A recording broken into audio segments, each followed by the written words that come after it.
அனைவருக்கும் வணக்கம். இப்போ டெட் எக்ஸாமுக்கு ஐவகை திணைகள் பற்றி பார்க்கலாம். எல்லாருக்குமே தெரியும் ஐவகை திணைகள் என்னென்ன அப்படின்னு தெரியும். குறிஞ்சி, முல்லை, மருதம், நெய்தல், பாலை. இதை நம்ம ஐவகை நிலங்கள்னு சொல்கிறோம். இது எப்படி இந்த இடங்கள் நிலங்களை பிரிச்சிருக்கிறத பார்த்துட்டு அது அந்த திணை, குறிஞ்சி திணை, முல்லை திணை, மருதம் திணை, நெய்தல் திணை, பாலை திணை. இதை இந்த திணை, குறிஞ்சி திணை எழுதியவர் இந்த ஆசிரியர்களை எல்லாம் எப்படி ஞாபகம் வச்சுக்கிறது அப்படின்னு நான் சொல்கிறேன். குறிஞ்சி மலையும் மலை சார்ந்த இடமும். குறிஞ்சி பூ மலையில் தான் பூக்குண்டியா 12 வருஷத்துக்கு ஒரு தடவை தான் பூக்கும், நமக்கு தெரியும். அதனால் அது மலையும் மலை சார்ந்த இடமும் ஞாபகம் இருக்கும். அந்த குறிஞ்சி திணையை எழுதிய ஆசிரியர் யார் அப்படின்னா கபிலர். அந்த பாடல்கள் எழுதியவர் கபிலர். அது எப்படி ஞாபகம் வச்சுக்கணுன்னா, மலை பிரதேசத்தில் காஃபி விளையும் இல்லையா, கபி, அதை ஞாபகம் வச்சுங்க. மலை பிரதேசத்தில் குறிஞ்சின்னா மலை பிரதேசம், மலை பிரதேசத்தில் காப்பி விளையும், அதனால் கபிலர், கபி ஞாபகம் வச்சுக்கோங்க. அடுத்து பார்த்திங்கன்னா முல்லை.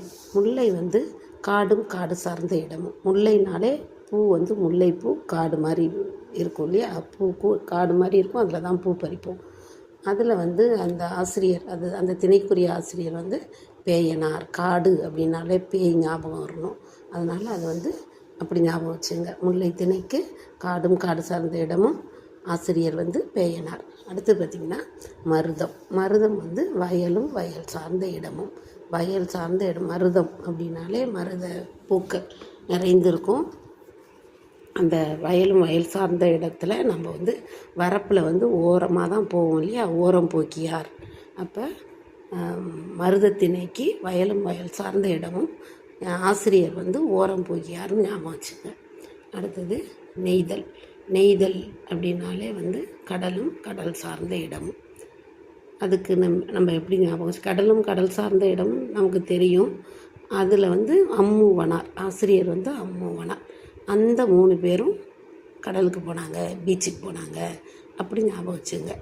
அம்மூவனார், அந்த 3 பேரும் பீச்சுக்கு போனாங்க. அப்போ கடலும் கடல் சார்ந்த இடமும் அம்மூவனார். யார் அது? நெய்தல் திணை. அடுத்து பார்த்திங்கன்னா பாலை. பாலைனாலே மணல் தான், மணலும் மணல் சார்ந்த இடமும் தான். ஓதலாந்தையார். அந்த ஆந்தை அப்படின்னாலே ஒரு ட்ரையான ஒரு இடத்துல சொல்லும்போது கொஞ்சம் பயங்கரமாக, மணல் பிரதேசத்தில் நம்ம தனியாக விட்டோம்னா பயமாக இருக்கும் இல்லையா, அந்த மாதிரி ஆந்தையை பார்த்தாலே பயமாக இருக்கும். அதை ஞாபகம் வச்சுங்க, ஓதலாந்தையார். இப்போ ஈஸியாக நீங்கள் இதை ஞாபகம் வச்சுக்கலாம். ட்ரை பண்ணி பாருங்கள். நன்றி.